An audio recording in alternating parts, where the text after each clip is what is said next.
하나님, 우리가 죄를 지면 그냥 바로 즉결 심판하시는 분이 아니라요, 자성의 시간을 주십니다.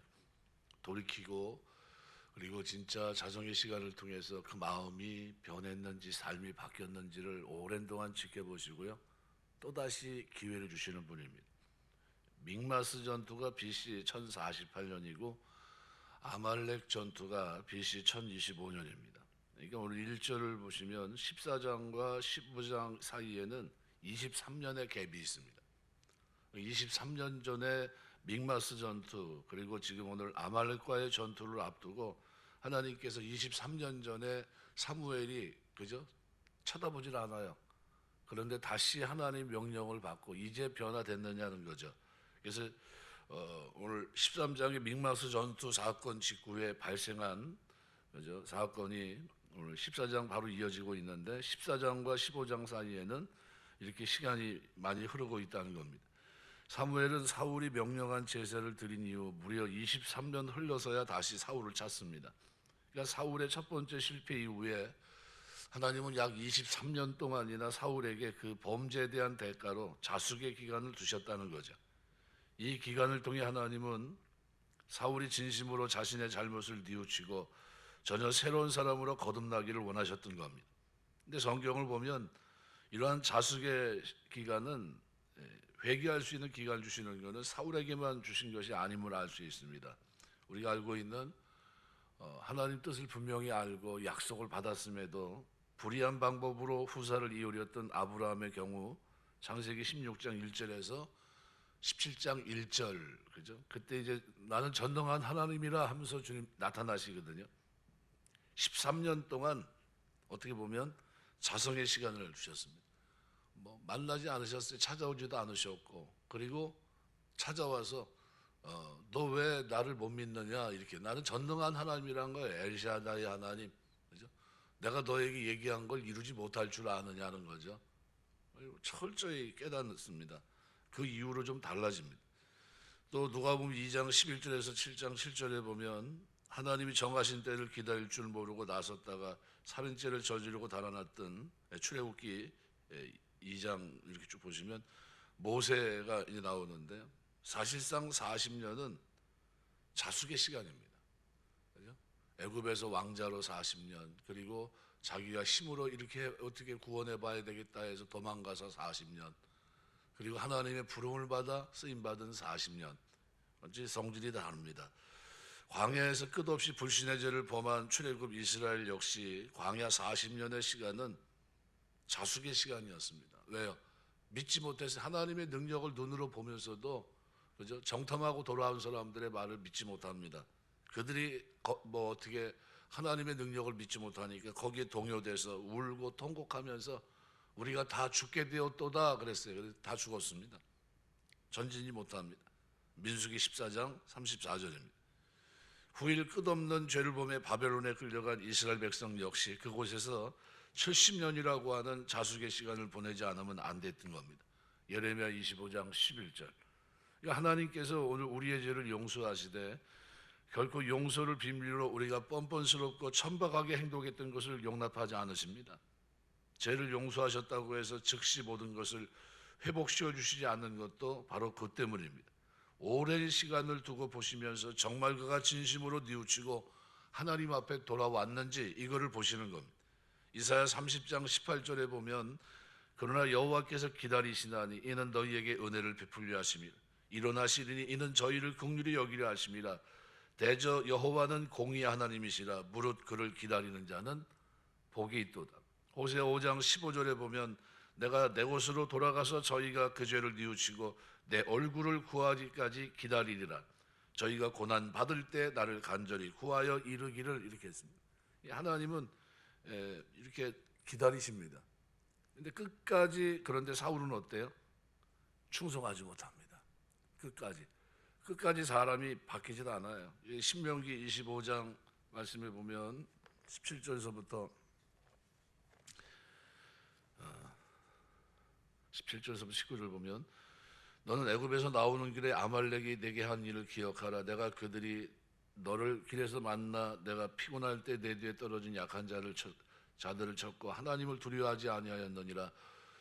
그러므로 내 하나님 여호와께서 내게 기업으로 주어 차지하게 하시는 땅에서 내 하나님 여호와께서 사방에 있는 모든 적군으로부터 내게 안식을 주실 때 너는 천하에서 아말렉에 대한 기억을 지워버리라. 너는 잊지 말지어다. 아말렉이 행한 것들을 하나님은 어떻게 해요? 기억하십니다. 그리고 갚아주세요. 그러니까 하나님은 모세를 통해 여호수아에게 유언적으로 말씀해 주셨고요. 이런 일련의 내용들을 담고 있는 겁니다. 그래서 예레미야 14장 10절에도 보면 여호와께서 이 백성에게 대하여 이와 같이 말씀하시되 그들이 어지러운 길을 사랑하여 그들의 발을 멈추지 아니하므로 여호와께서 그들을 받지 아니하고 이제 그들의 죄를 기억하시고 그 죄를 벌하시리라 이렇게 기록합니다. 결국 이제 사울이 끝까지 자신의 삶을 고집합니다. 하나님 왕으로서의 길을 가면서 뭐를 하지 못했냐면요, 하나님이 처음 주신 은혜를, 그 은혜를 유지해야 되는데 은혜를 유지하지 못하고 그만 교만하게 빠지게 됩니다. 처음 사울은 어떤 사람입니까? 오늘 본문에 기록한 대로 1절에 보면 여호와의 말씀, 이제 왕은 여호와의 말씀을 들으소서 이렇게 얘기하거든요. 이게 전에는 어땠다는 겁니까? 23년 전에는 말씀을 저버렸다는 거죠. 지금은 이제 들어야 된다는 겁니다. 이제 근데 제대로 듣고서 순종해야 되는데 또 제대로 순종 못합니다. 결국 사울은 하나님이 자신을 존귀하게 삼아주신 것, 왕으로 삼아준 이것에 대해서 교만해져서 결국 그 은혜를 저버리게 됩니다. 에스겔 28장 7절의 기록에 보면 내가 아름다움으로 마음이 교만하였으며 내가 영화로움으로 내 지혜를 더럽혔으며 내가 너를 땅에 던져 열왕 앞에 두어 그들의 굴경거리가 되게 하였도다 그랬습니다. 우리가 살아가면서 우리 하나님이 우리에게 베푸신 은혜가 있습니다. 은혜로 인해서 교만하지 말아야 돼요. 어떤 일이 있어도. 오늘 사울은 왕이 될 수 없는 사람입니다. 그렇죠? 가장 낮은 베냐민 지파에서도 기스의 아들이에요. 막 끄트머리에 있는 사람입니다. 그 사람을 왕으로 세웠을 때 겸손했잖아요. 그러면 어떻게 해야 됩니까? 끝까지 겸손해야 돼요. 다윗은 끝까지 겸손합니다. 그죠? 자기가 신분이 그 아버지로부터도 인정을 받지 못할 정도로 광야에서 목동으로 있었는데, 그런데 그가 나중에 늘 기억하는 게 뭡니까? 내가 저장을 지키는 자였는데 하나님께서 나를 이스라엘 백성의 목자로 나를 삼으셨도다 하면서 어떻게 해요? 그 하나님의 은혜에 늘 부응하려고 노력합니다. 그래서 그 자세가, 한 사람은 날마다 말씀 앞에 순종하고 기도하며 하나님의 뜻을 묻었고, 한 사람은 어떻습니까? 그 은혜를 저버리게 되니까 자기 공명심에 사로잡혀 이 땅을 살아갑니다. 완전히 다른 거죠. 그래서 1절부터 3절의 이 말씀 보면 사무엘은 사울을 찾아와 하나님 명령을 전달합니다. 출애굽 당시 이스라엘 대적한 아말렉을 진멸하라는 거죠. 그러니까 사울을 향한 이러한 하나님의 명령은 의외로 여겨질 수 있습니다. 왜냐하면 13장에서 이미 사울은 블레셋과의 전투를 앞둔 상황에서 이스라엘 군사들이 블레 군사들을 두려워해 흩어지자 사무엘이 정한 때를 기다리지 못하고 그만 그 스스로 하나님께 제사를 드리는 잘못을 저지르고 맙니다. 이로 인해 사무엘은 사울왕조차 지속되지 못하고 그의 때까지 단절될 것, 하나님께서 사울을 대신할 새로운 왕을 세울 것을 선언한 후에 사울 곁을 떠납니다. 이게 13장 8절부터 18절까지 기록입니다. 그리고 23년 후에 사무엘은 사울을 다시 찾아와 하나님의 명령을 전달한 겁니다. 그때까지 쳐다보질 않았습니다. 이것이 의미하는 것은 뭐냐면요, 또 한 번 기회를 준 겁니다. 한 번 또다시 기회를 준 거예요. 그러니까 하나님은 사울에게 첫 번째 통과하지 못한 시험을 통과할 수 있는 기회를 준 겁니다. 이러한 사실은 하나님께서는 한 번 실패한 자를 무조건 심판하는 분이 아닙니다. 그에게 재기의 기회를 다시 주시는 분이라는 것을 교훈해 줍니다. 그래서 요한계시록 2장 21절에 보면 내가 그에게 회개할 기회를 주었으되 라는 표현을 쓰고 있어요. 우리가 혹시 죄를 넘어졌다 할지라도 하나님께서 오늘 우리에게 기회를 주신다는 거예요. 돌아설 수 있도록. 우리 마태복음 26장 25절에 보면 가룟 유다 예를 들면, 가룟 유다가 그죠? 사단이 그 마음속에 예수님 팔 생각을 집어넣었습니다. 그런데 그만 그 생각이 그 마음속에 자리 잡아요. 그런데 마지막 성찬식을 하시면서 예수님께서 어떻게 해요? 나와 함께 손을 넣는 그가 나를 팔자다. 그랬더니 가룟 유다가 손을 같이 넣게 됐습니다. 내니가 이렇게 얘기해요. 그리고 예수님 뭐라고 얘기하면 전곡을 찌릅니다. 네가 말하였도다 이렇게 얘기해요. 무슨 얘기입니까? 그래 네가 그럴 거다.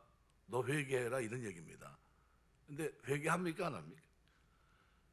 회개하지 않아요. 그리고 나서 예수님을 팔고 나중에 그런 감정이 막 저기 할 때 결국은 실패하고 말지 않습니까? 이 훗날 다윗은 비록 하나님께 범죄하긴 했지만 하나님께 주신 기회를 선용하면서 이스라엘 역사상 가장 위대한 왕으로 남을 수 있었는데 그는 죄를 짓지 않았나요? 사울이 지은 죄와 다윗이 지은 죄, 만약 죄의 목록으로 보면 누가 눈에 더 선명합니까? 예, 제가 볼 때는 다윗이 지은 죄가 눈에 더 두드러집니다. 그런데 놀랍게도 사울은 버림받고 다윗은 하나님께 쓰임받아요. 이유가 뭡니까? 우리가 혹시 병가지 상사라는 얘기를 하는데 실패는 흔히 있는 일입니다. 낙심할 일이 아니죠. 그러니까 연약한 우리 인간에게 참으로 적절한 말이죠. 근데 이 말에 진짜 실패를 합리화하는 말이 돼서는 안 됩니다. 다 그런데 뭐 무슨 소망이 있어? 그러면 안 된다는 거죠. 실패를 발판 삼아서 거울 삼아서 반면교사 삼아서 일어서야 되는 겁니다. 내가 다시는 죄를 짓지 말아야 되겠다는 거예요. 그래서 성경은 다윗이 그 외에는 다시는 죄를 짓지 않았다고 그랬어요. 아주 철저한 결심 이겁니다. 우리가 뜻을 정한다는 것은 그래서 어떻게 죄 가운데 살지 않고 거룩하게 살겠다고 하는 결심입니다. 우리가 하나님 섬기며 사는 동안 거룩한 결심이 있게 되시길 주의 이름으로 축원합니다. 시편 32편 5절 6절 보면 내가 이르기를 내 허물을 여호와께 자복하리라 하고 주께 내 죄를 아뢰고 내 죄악을 숨기지 아니하였더니 곧 주께서 내 죄악을 사하셨도다. 이로 인하여 무릇 경건한 자는 주를 만날 기회를 타서 주께 기도할지라 진실로 홍수가 범람할지라도 저에게 미치지 못하리이다. 회개하는 자에게 은혜가 있다는 거예요. 회개하는 자에게. 우리가 신앙생활하면서 어떤 환경 속에 있다 할지라도 우리가 하나님 앞에 나아가면 하나님 반드시 오늘 우리를 붙들어 주십니다. 오늘 본문에 특별히 진멸하라고 표현합니다. 그들의 모든 소유를 남기지 말고 진멸하되, 진멸한다는 말은 금하다 바치다라는 뜻이 있습니다. 금지하다 바치다. 그래서 주석가 가운데 랑게라고 하는 사람은 진멸하다는 단어가 하나님의 공의를 만족시키기 위해 쓰인 단어다 그랬습니다.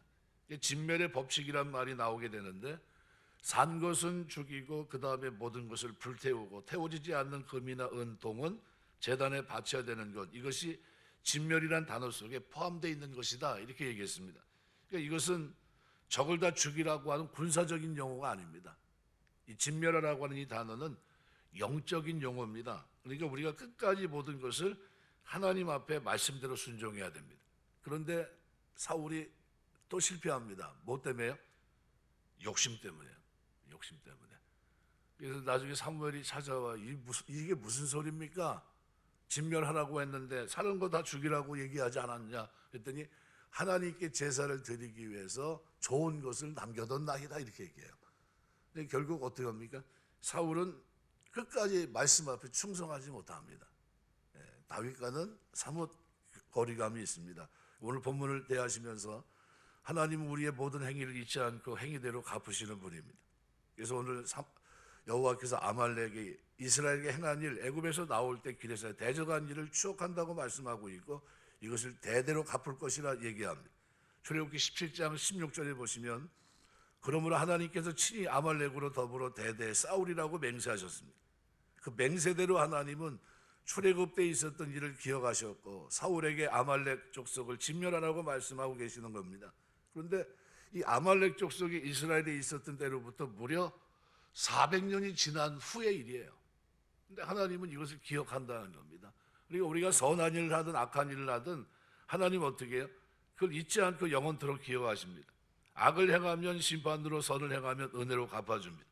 예레미야 14장 10절 보면 여호와께서 이 백성에 대하여 말씀하시되 그들이 억울한 길로 살아가여 그 발을 금하지 아니하므로 나 여호와가 그들을 받지 아니하고 이제 그들의 죄를 기억하고 그 죄를 벌하리라 그랬습니다. 그러니까 우리가 이 땅에 살면서 하나님 백성으로 사는 동안에 어떻게 해요? 선한 일에 열심히 있는 친백성으로 살아야 되는 거예요. 선한 일, 악한 일이 아니라. 요한계시록 18장 5절 보면 그 죄는 하늘에 사무쳤으며 하나님은 그의 불의한 일을 기억하신지라 그랬어요. 하나님이 우리를 통해 뭘 기억하셔야 되냐면요, 말씀 앞에 순종하며 살아간 삶, 회개하고 뉘우치고 새롭게 변화된 삶, 이걸 기억하실 수 있도록 우리가 변화돼야 됩니다. 마태복음 25장 31절부터 46절에 보면 하나님은 우리의 모든 행위를 기억하시고 행위대로 갚은다는 겁니다. 양과 염소의 비유를 통해서 그렇게 말합니다. 지극히 작은 자에게 행한 것까지 기억하시며 갚으시겠다는 분으로 오늘 하나님을 묘사하고 있습니다.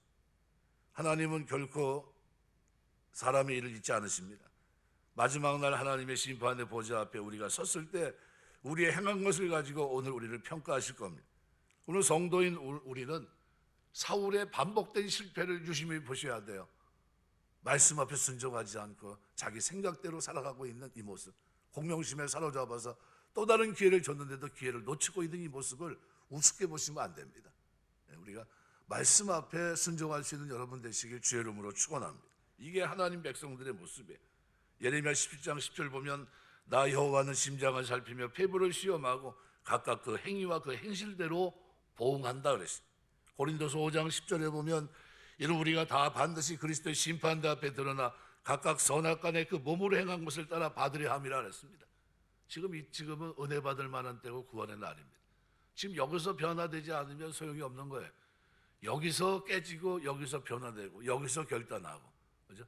주님 앞에서는 결단이 안 됩니다. 누가복음 16장에 기록되어 있는 부자와 나사로 비유해서 부자는 그 음부에서 더 이상 어떻게 해요? 결단이 되지가 않아요. 어떤 조건이 될 수가 없고요. 이미 끝난 겁니다. 다 지나간 겁니다.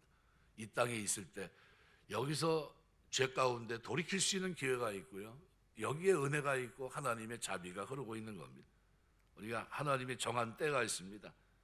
또 다른 기회를 하나님이 찾아오셔서 주셨던 거죠. 말씀을 맺겠습니다. 사울은 하나님 말씀 앞에 순종하는 거를, 그죠?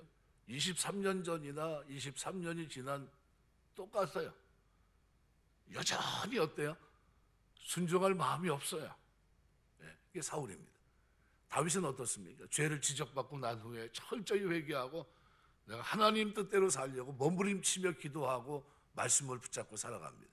이게 다윗과 사울의 차이예요. 하나님은 누구를 축복하십니까? 다윗을 축복하십니다. 내 마음에 합한 자라고 얘기합니다. 죄의 경중을 따지면 누가 더 커 보입니까? 우리 눈으로 볼 때는, 가시적으로 보면요, 사울은 백성들에게 인기도 있고요, 어떻게 보면 뭐 그럴 수 있는 거 아니야 이럴 수 있습니다. 근데 다윗은 어떻습니까? 어떻게 그럴 수 있지 하는 죄예요. 어떻게 자기 그 부하의 아내를 자기가 어떻게 그럴 수 있지? 그리고 그 남편을 어떻게 살인교사할 수 있지? 아주 나쁜 놈이네 이럴 수 있습니다. 그런데 누가 하나님 앞에 인정을 받습니까? 철저히 회개하고 이제 순종하고 하나님의 뜻을 물으며 기도하는 다윗이 하나님을 쓰임받고 있더라는 거예요. 이 땅에 살아가는 동안 말씀 앞에 순종하며 살 수 있는 기회를 놓치지 않게 되시길 주의 이름으로 축원합니다. 그래서 살아가는 동안 행위로 기억하시고 행위로 갚으신 하나님 앞에 선한 일에 열심히 있는 친백성으로 이 땅을 살아내야 돼요. 이것이 오늘 우리가 하나님 앞에 기도하면서 나아가는 삶이 되셔야 됩니다. 살아가는 동안 대충 사는 게 아니라요, 말씀 앞에 순종하며 기도하며 하나님 오늘도 내가 하나님 자녀로 이 땅에서 선한 일에 열심히 있는 친백성으로 살겠습니다. 나에게 조그만 죄가 있다면 철저히 회개하고 내가 결단할 수 있도록 자숙의 시간을 주시고, 이 시간이 지나가면 내가 말씀 앞에 순종하며 누구보다도 거룩하고 경건하고 의롭게 살아갈 수 있도록 나를 붙들어 주옵소서 기도하시고요. 그런 은혜와 복이 저와 여러분의 믿음 생활 속에 말씀 앞에 순종하며 주의 뜻을 행하는 아름다운 모습으로 나타나게 되시길 주의 이름으로 축원합니다. 기도하겠습니다.